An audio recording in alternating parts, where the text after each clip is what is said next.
la tarde es el fin de la jornada.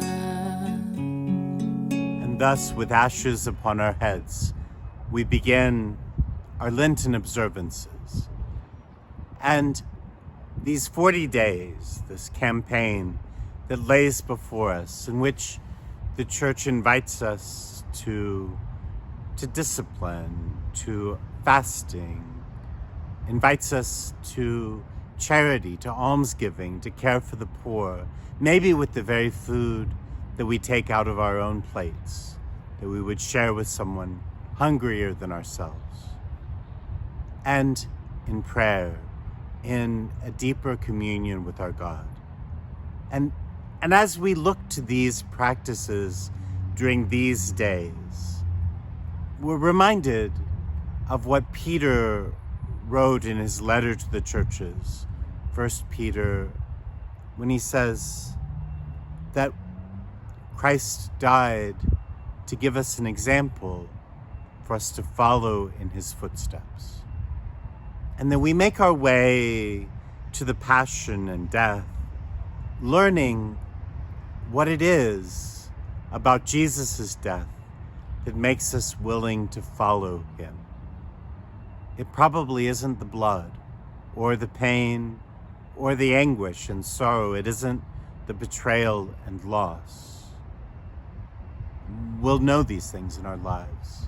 But what makes me willing to walk with Jesus in his footsteps, to learn to die with him, is the love that he shows along the way, this good news of the Father's love poured out.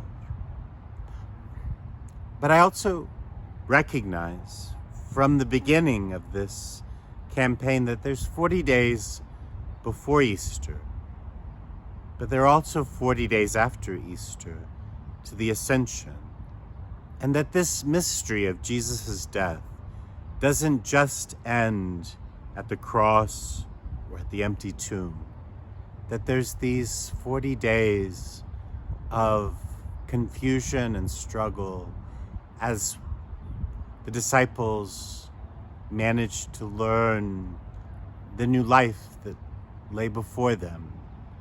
And finally, as Ascension happens, just a few more days for them to receive God's Spirit that would transform them into this new life.